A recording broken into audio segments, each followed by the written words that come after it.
네, 오늘 제목은 포로된 자에게 자유를입니다. 예수님이 이사야 선지자의 글을 인용하셔서 첫 설교하셨을 때 하셨던 말씀이죠. 성령이 임하셔서 포로된 자에게 자유를 주시기 위하여 보내심을 받으셨다. 이렇게 우리 주님께서 말씀하셨던 그 제목으로 오늘 제목을 삼았습니다. 근데 이제 부제목으로 생각했던 내용은 끌림과 이끌림입니다. 이 비슷한 단어가 어떤 차이를 가지고 있을까요? 생각 한번 해봐 주세요. 끌림이라는 단어가 주고 있는 느낌과 이끌림이라는 단어가 주고 있는 느낌의 차이를 한번 생각해 보시면 좋겠습니다. 우리가 삶을 살아가면서 여러 가지 끌림 가운데 영향을 받게 되지요. 우리의 의지와 상관없이 우리의 마음을 자극하는 수많은 끌림들은 우리를 미혹하고 있습니다. 노력하지 않아도 얻고 싶어 하는 것들이 많죠. 그리고 조금 더 편안하기 위해서, 내가 잘 되기 위해서 이것만 있으면 될 것 같다라고 생각하는 끌림들은 참 다양한 모습으로 보여지게 됩니다. 사탄이 쓰는 도구 중에 하나가 바로 이 끌림인 것 같습니다. 하나님이 처음 세우신 질서를 잊게 할 정도로 세상에 현혹되게 하는 이 끌림, 나의 육체의 만족만 바라보게 하고 있는 끌림, 이 육체적 본능을 채우기만 하면 된다라고 생각하는 이 끌림으로 우리의 매일의 삶은 어쩌면 유혹받고 있을지도 모르겠습니다. 예수님께서 이제 사역을 시작하시기 위하여 광야로 이끌림을 받으셨을 때 사탄은 예수님을 끌어당기려고 하였습니다. 그가 유혹했던 내용들 또한 저희가 이제 마태복음 앞선에서 봤던 내용이죠. 마태복음 4장을 보면 광야에서 40일 금식하신 예수님께 물질과 권력과 명예로 유혹했던 이 사탄의 끌림에 대한 이야기도 우리는 잘 알고 있습니다. 그런데요, 이 끌림이라는 게 처음에는 우리의 자유가 존중되는 것 같은 모습으로 보여질 수 있다라는 거예요. 내가 선택한 것처럼 우리가 생각을 합니다. 내가 원해서 내가 선택하였고 자유인인 나는 이것만 있으면 행복할 것 같은 느낌 때문에 내가 이 길을 선택했다라고 생각을 하지만 이제 시간이 지나다 보면 이 끌림의 본질이 조금 더 드러나게 됩니다. 내가 선택한 줄 알았는데, 내가 자유로워서 내가 원해서 이것들을 했는 줄 알았는데 그렇지 않구나 라는 것을 우리는 곧 알게 됩니다. 이 현대를 살아가는 저희들에게는 이런 모습은 이제 중독이라는 이름으로 나오게 되죠. 예를 들어 처음에는 재밌어서 이제 유튜브를 보고 SNS를 하고 이렇게 저희가 스마트폰에서 우리 나름대로의 여가를 누리지만 내가 선택했다라고 생각을 하지만 그러지 않아야 된다라는 생각이 잠깐 들어왔을 때 나의 건강과 효율적인 시간 관리와 나의 영적인 성장을 위해서 어쩌면 이게 위험할 수 있겠다라는 생각이 들어온다 할지라도 그때 만약에 이미 저희가 이 끌림에 중독이 되었다라면 깊은 곳에 이 끌림에 끌어당김에 깊은 곳까지 나아갔다라면 우리의 의지로 우리의 자유로 이 유혹에서부터 이 끌림에서부터 벗어날 길이 없다라는 그 무기력감도 저희는 발견하게 되는 것이죠. 이 중독의 영역에 들어가고 나면 우리는 이제 느끼게 됩니다. 내가 자유롭게 이걸 선택한 줄 알았는데 알고 봤더니 내가 점점 포로가 되었던 거구나. 내가 점점 묶이게 되었던 거구나. 이 영역은 사람마다 조금 다를 수 있습니다. 어떤 분들은 세상의 어떤 즐거움이 특정한 모습으로 이것에 너무 집착하다 보니 나를 파괴하고 관계를 파괴하는 모습으로 이 세상에 특정한 즐거움의 영역이 있을 수도 있습니다. 어떤 분들에게는 돈 혹은 투기, 도박 같은 우리가 통제할 수 있는 영역이 아니라 그 너머로 우리의 마음이 끌려지는 경우도 있을 수 있습니다. 때로는 음란물이나 폭력물이 우리에게 이러한 끌림으로 올 수도 있겠죠. 미디어라든지 게임이라든지 우리의 현실과는 좀 거리가 멀어 보이지만 마약이라든지 세상에서는 다양한 모습으로 우리의 인생을 행복하게 해준다라는 첫 목소리로 끌어당기는 힘들이 있다라는 것을 우리는 인지하고 있습니다. 때로는 관계가 그렇게 되기도 합니다. 원래 관계는 선한 것이죠. 근데 잘 생각해 보면 다른 것들도 원래는 선한 것일 수 있었던 것이죠. 그런데 이 관계가 중독의 영역, 내가 통제하는 영역을 벗어나서 묶이는 관계까지 가버리면 이 또한 우리가 속박되게 되는, 특히 이제 청소년기에 그런 경우들이 많잖아요. 또래 관계에 있어서 묶여지게 되는, 또 잘못된 이성 교제 가운데 그렇게 되는 경우가 우리 청소년과 청년 시기에 얼마든지 일어날 수 있다는 것을 저희들은 잘 알고 있습니다. 사탄은 이렇게 우리를 끌어당기고 있습니다. 제가 이렇게 좀 서원을 과도하게 길게 장황하게 설명드렸던 이유는 개인적으로 저는 성경에 나오는 귀신 들림이라는 것이 이 중독과 유사한 점이 많다라고 생각하기 때문입니다. 물론 문자 그대로 일치한다라고 말할 수는 없죠. 그러나 이 귀신이 우리의 영혼을 통제하고 자유를 빼앗는 모습으로 성경에 비춰지는 것처럼 현대를 살아가는 저희들의 마음을 우리의 주인처럼 넘겨준 것들이 이 세상의 쾌락과 물질을 포함해서 너무나 비슷한 면으로 보여진다라고 저는 말씀을 묵상할 때마다 느끼게 됩니다. 그래서 이 귀신 들린 자에 대한 말씀을 나누면서 이게 단지 2000년 전에 일어났던 일이라고만 생각할 것이 아니라 매일의 삶을 살고 있는 지금 저희들에게도 우리의 영혼이 자유를 잃어버리고 그리고 하나님을 바라보지 못하게 되는 이런 묶여있는 모습이 있지 않은가, 이 질문을 저희가 던져볼 수 있으면 좋겠습니다. 예수님께서 바다를 건너오셨죠. 갈릴리 바다를 건너서 이제 이방의 땅 데가볼리 지역으로 넘어오셨습니다. 원래 약속의 땅을 벗어나 있는 이곳은 지금 배경에도 돼지떼들이 있고 이렇게 하나님의 나라와 거리가 먼 모습. 돼지는 구약 성경의 부정한 음식이잖아요. 부정한 음식이기 때문에 이렇게 2000마리가 넘는 짐승들을 키운다라는 것 자체가 하나님의 법이 전혀 지켜지지 않는 동네라는 것을 우리는 볼 수 있겠습니다.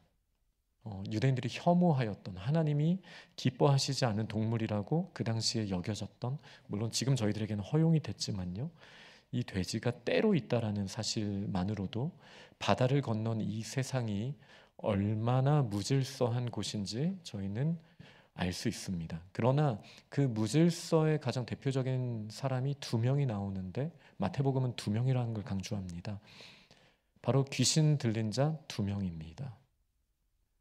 이 마가복음 5장과 병행 구절인데요. 마가복음 5장에는 이 귀신을 군대라고 말합니다.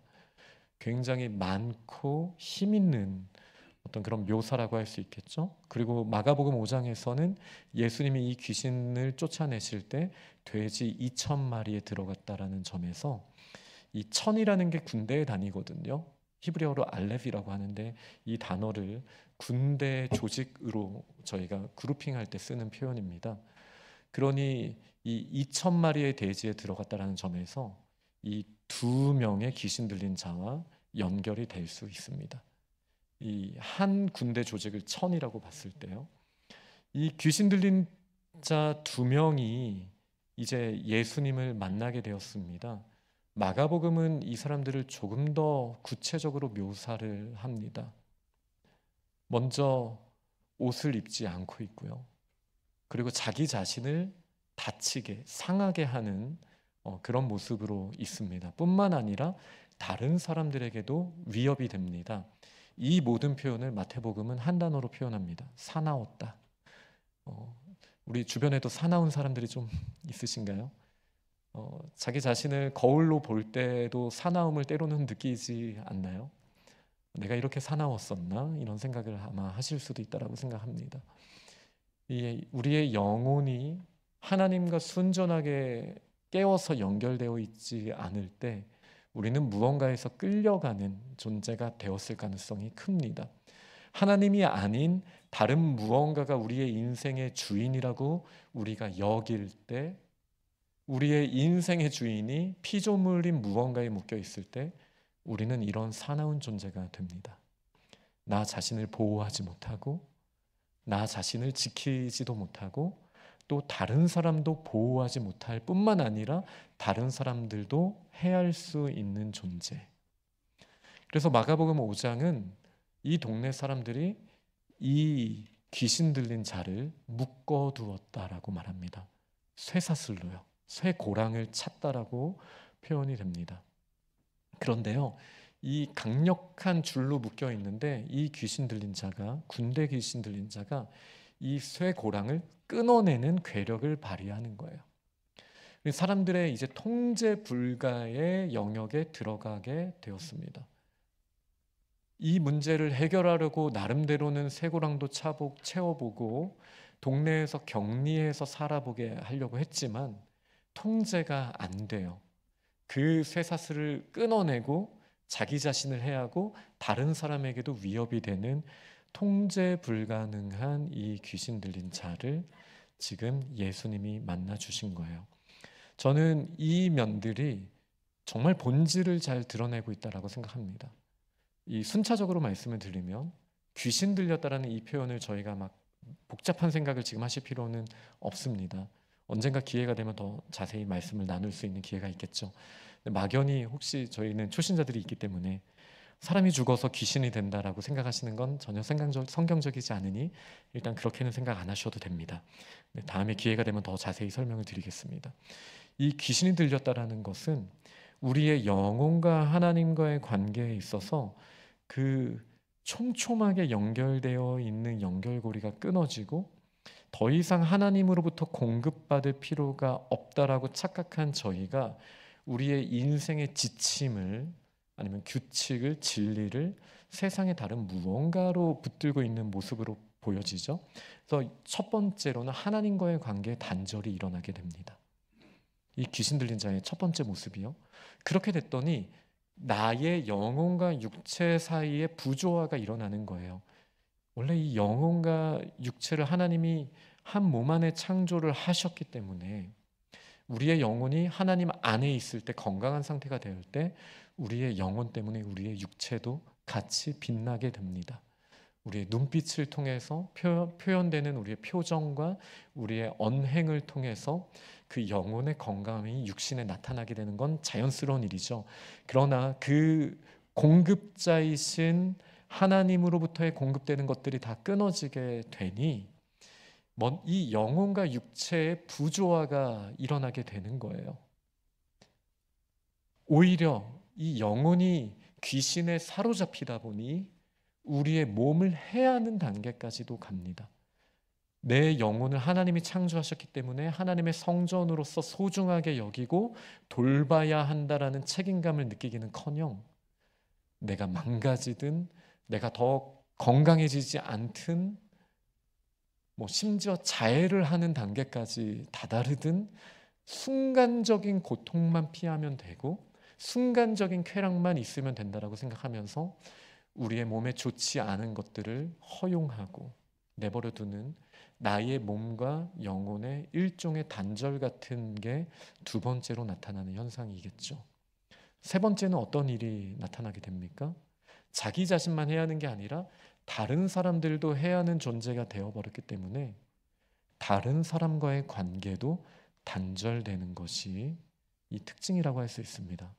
그리고 저희가 예수 그리스도의 놀라운 구원의 능력으로 이미 구원받은 자라 할지라도 이 땅을 살아가는 동안에 실효적으로 이 단절은 드러나는 날들이 있을 수 있다는 것을 우리는 인정하지 않을 수 없습니다. 우리의 매일의 삶이 하나님의 선하신 은혜를 바라보고 꿈꾸며 소망하며 나아가지 못한다라면 우리가 우리의 몸을 소중하게 여기지도 못하고요. 다른 사람들의 에게 있는 하나님의 그 영광의 무게를 인정하지 않기 때문에 다른 사람들도 존중하지 못하는 단계에 됩니다.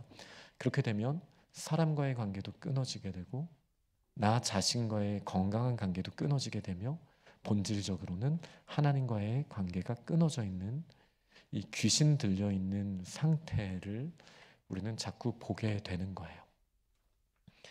이렇게 오늘의 표현으로는 포로되어 있는 포로된 상태, 묶여 있는 상태. 현대를 살아가는 저희들 자유롭다라고 말하지는 못할 것입니다.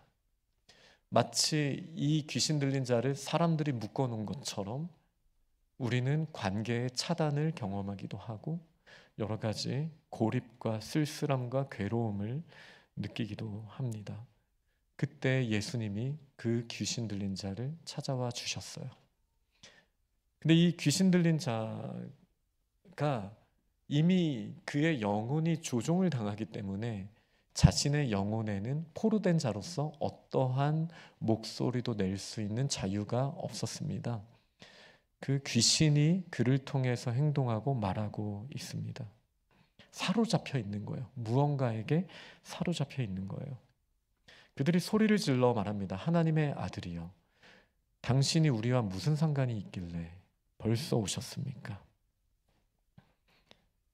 이 이야기를 합니다. 그리고 마가복음을 보면 이 말을 하기 전에 예수님께서 그들에게 나가라고 말씀하셨기 때문에 이들이 그렇게 이야기를 했다라는 기록이 있습니다. 이렇게 귀신들이 예수님 앞에 하나님의 아들임을 말하면서도 그리고 아직은 때가 되지 않았는데 왜 오셔서 저희들을 쫓아내려 하십니까? 라는 말을 하는 것이죠. 그때 마침 한쪽에 돼지떼가 있었다. 그 마가복음에는 2,000마리의 돼지가 있었다라는 기록이 있고요. 귀신들이 우리를 쫓아내실 거면 저 돼지떼에 넣어주세요 라고 이야기를 합니다. 그리고 예수님은 한 단어로 말씀하시죠. 가라. 그리고 오늘 본문은 이 군대의 귀신이 돼지떼 2,000마리에 들어가서 그들이 혼돈의 바다로 들어가 몰사당하게 되는 장면으로 이제 묘사하고 있습니다. 결론, 이 이야기의 끝을 한번 생각을 해보자면 돼지가 죽는다라는 것은 단순하게 생각을 해봤을 때, 구약의 배경으로 생각해 봤을 때 부정한 것은 거룩하신 하나님으로부터의 단절을 의미하는 거거든요. 거룩에 나아갈 수 있는 상태를 정결이라고 하고, 이 부정은 거룩에 나아갈 수 없는 상태를 말하는 거예요. 결국은 생명이시오 사랑이신 거룩하신 하나님께 나아갈 수 없는 자들, 부정한 자들은 그 하나님의 존재로부터 끊어졌을 때 당연히 경험할 수밖에 없는 것, 생명이신 하나님으로부터 떨어졌으니 죽음을 경험하게 되고요, 사랑이신 하나님으로부터 떨어졌으니 이제 미움과 분노를 경험할 수밖에 없는 그런 상태가 부정이지 않습니까? 그러니 이 부정한 돼지들의 원래의 끝은 완전한 파멸밖에 없었습니다.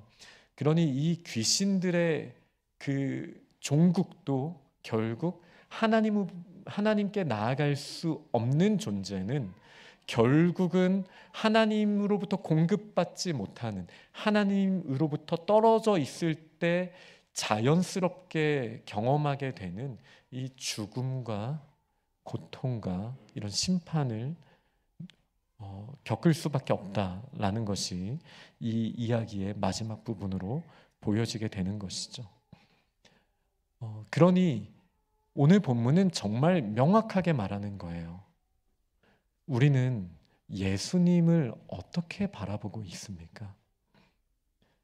하나님과 내가 연결될 필요가 없다라고 생각하는 자들은 결국은 이 돼지떼에 들어간 귀신들처럼, 이 돼지떼처럼 하나님과 영원히 분리된 상태를 경험하게 될 것입니다. 사탄이 그러했죠. 여기 오늘 귀신도 이렇게 표현을 합니다. 하나님의 아들이여 우리가 당신과 무슨 상관이 있나이까? 여기선 아는 것과 믿는 것이 다르다라는 것을 분명하게 보여주는 본문이죠. 예수님이 하나님의 아들이시다라는 것을 알아요. 하나님의 아들이요. 그런데 믿지 않죠. 우리는 당신과 상관이 없습니다. 일단 여기가 첫 번째 중요한 열쇠예요. 지금 우리는 하나님을 어떠한 관계로 맺고 있습니까? 하나님이 우리의 창조주, 우리의 통치자, 우리의 구세주이심을 머리로 알고 있으시죠. 그러나 우리가 머리로 알고 있는 것을 내 개인이 믿음으로 인정하고 내 개인의 연결고리로 삼는 것은 다른 겁니다. 하나님이 나의 창조주, 나의 통치자, 나의 구세주, 이 사실을 인정하냐 안 하냐가 바로 첫 번째 열쇠라고 할 수 있습니다. 사탄은 머리로는 알아도 하나님과 인격적인 관계를 맺을 수 없는 존재입니다. 그 수하인 귀신들도 마찬가지죠. 우리가 머리로만 하나님을 알아서는 안 됩니다. 정말 하나님이 우리의 인생의 주인이심을 믿고 고백하는 우리 믿음의 사람들이 다 되시기를 축원합니다. 그들에게는, 하나님으로부터 떨어져 있는 자들에게는 인격적인 관계로 또 개인적인 관계로 하나님과 맺어져 있지 않기 때문에 하나님을 상관없다라고 말하고, 또 두 번째로는 괴롭게 하시려고 여기 오셨습니까? 라고 이야기를 하는 거예요. 지금 끌림을 당해서 우리의 영혼을 망가뜨리는 습관에 묶여있는 모습들이 적어도 한두 개는 저희들에게 있을 수 있습니다. 다른 사람들을 존중하지 않는 습관, 그리고 우리의 건강을 돌보지 않는 습관, 하나님 앞에서 경건의 훈련뿐만 아니라 육체의 연단도 멀리하려고 하는 저희들의 나태한 모습들이 있을 수 있죠. 그런데 인격적인 관계를 맺고 있는 하나님이 우리를 찾아오셨다는 것은 무슨 의미입니까? 다 이렇게 하고 있는 이유가 나 잘 되라고, 나 이렇게 하면 내가 행복할 거라고 착각해서 이렇게 살고 있는 저희들에게 그것을 끊어버리게 하시고, 이제는 원래 우리를 창조하신 목적대로 하나님께 다시 연결하셔서 하나님의 공급하심을 허락하시기를 원하신다라는 그 눈빛으로 우리를 초청하실 때, 우리가 하나님과 인격적인 관계를 맺고 있지 않는다라면 우리의 마음 가운데 이런 생각이 든다라는 거예요. 나를 괴롭게 하려고 오셨습니까? 우리의 생각이 제한되어 있기 때문이죠. 다른 사람들을 함부로 대하는 게 내가 더 편안한 삶을 살 거라고 착각하고 있는 저희들에게, 해야 할 일이 있고 하나님의 영광을 돌리기 위하여 우리가 마땅히 감당해야 되는 일이 있음에도 당장 나의 눈과 몸을 즐겁게 할 만한 미디어와 게임에 빠져 있는 저희들에게 그 묶여 있는 것을 끊어 주시려고 할 때 우리가 혹시 이런 반응을 하고 있진 않습니까? 지금 나의 인생에 너무 중요한 이것을 왜 끊으려고 하십니까? 나를 괴롭게 하려고 오셨습니까? 혹시 저희가 이렇게 반응하지는 않습니까? 이 가다라라는 지역에서 안타깝게도 이 2명의 귀신 들렸던 자들만 구원받았던 것 같습니다. 적어도 오늘 본문의 내용에서는요. 왜냐하면 사람들이 그 놀라운 일을 직접 보고 나서 뭐라고 말합니까? 떠나십시오. 우리를 불편하게 하려고 오셨습니다. 떠나십시오. 이렇게 말하고 있는 거예요. 하나님이 원하시는 우리의 본질적인 회복, 하나님의 형상다운 그 건강한 모습으로의 회복을 우리에게 손 내밀어서 허락하시려고 할 때 우리의 마음이 이미 너무나 사로잡혀 있는 상태여서, 포로된 상태여서 이제는 하나님 불편해요, 싫어요. 저는 이게 좋아요. 그냥 내내 게임만 하는 게 좋고요. 그냥 미디어만 보는 게 저는 편하고요. 다른 사람과의 뭐 건강한 관계 이런 거 뭐 필요합니까? 어차피 사람들은 다 저를 이해하지 못하니 제 마음대로 살겠습니다. 뭐 건강하려면 운동도 해야 되고 음식도 가려 먹어야 된다는데 저는 그냥 맛있는 거 먹고 누워 있겠습니다. 하나님, 저 불편하게 좀 하지 마세요. 이런 마음을 우리가 갖기 쉽다라는 것이죠. 물론 제가 좀 가볍게 말한 것도 있지만 더 심각한 우리가 묶여 있는 영역들도 있을 거예요. 다른 사람들은 알지 못하는 물질과 관련되어 있는 우리의 연약함, 혹은 음란함과 관련되어 있는 우리의 연약함도 있을 수 있죠. 폭력성, 다양한 모습으로 우리를 포로로 잡고 있는 이 끌림의 상태는 우리 앞에 놓여져 있을 수 있습니다. 제가 화두에 던진 질문을 다시 한번 던지겠습니다. 끌림과 이끌림, 어떤 차이가 있을까요? 저는 일주일 동안 이 주제를 가지고 계속 한번 생각해 봤었습니다. 좀 억지라고 생각하실 수도 있지만 원래 한 일주일 생각하다 보면 좀 억지스러운 것도 자신은 믿게 되거든요. 그래서 한번 제가 생각한 거를 말씀드려 볼게요. 일단 저는 끌림은 내리막길이 생각이 나고요. 이끌림은 오르막길이 떠오릅니다. 뭐 왜냐고 물으시면 모르겠어요. 그냥 그렇게 떠올라요. 끌림이라는 거는 이 기울어져 있다라는 거거든요. 그냥 놔두면 끌려 내려가는 거예요. 사실 칸트가 말한 육체적 본능이 우리를 끌어당긴다라는 그 인클리네이션에서 말씀을 드리는 거예요. 가만히 있고자 하면 자꾸 나를 망가뜨리려는 쪽으로 우리는 내리막길을 향하여 가게 되어 있습니다. 우리를 더 관리하고 우리를 더 성장시키기보다 나태해지고 우리를 망가뜨리는 길, 해야 할 일을 향해서 올라가기보다 그냥 어쩔 수 없어 놓아버리는 힘, 우리가 가만히 있으면 끌어당기는 힘이 우리의 내면에 더 쉽게 작동됩니다. 당장 즐거워 보이고 쉬운 길 자꾸 끌어당기는 거죠. 근데 이끌림은 저는 오르막길이라고 말씀을 드렸었습니다. 뭔가를 이루기 위해서는 에너지가 더 필요해요. 가만히 놔두면 공처럼 굴러가는 거 아니고요. 올라가기 위해서 힘들게 한 걸음씩 내디뎌야 되는 그것. 그런데 이 이끌림에서는 그 길을 올라갈 수 있도록 누군가 땡겨주시는 분이 있는 거예요. 네, 이게 첫 번째 제가 생각했던 이미지입니다.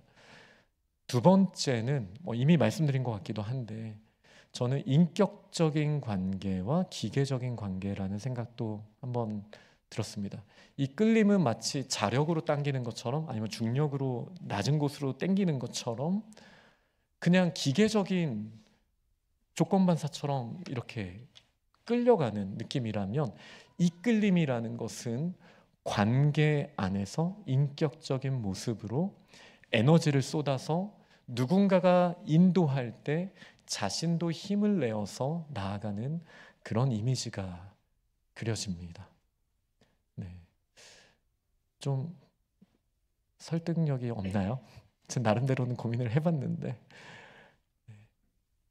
우리가 가만히 있으면요, 우리는 세상의 유혹과 욕망대로 끌려다닙니다.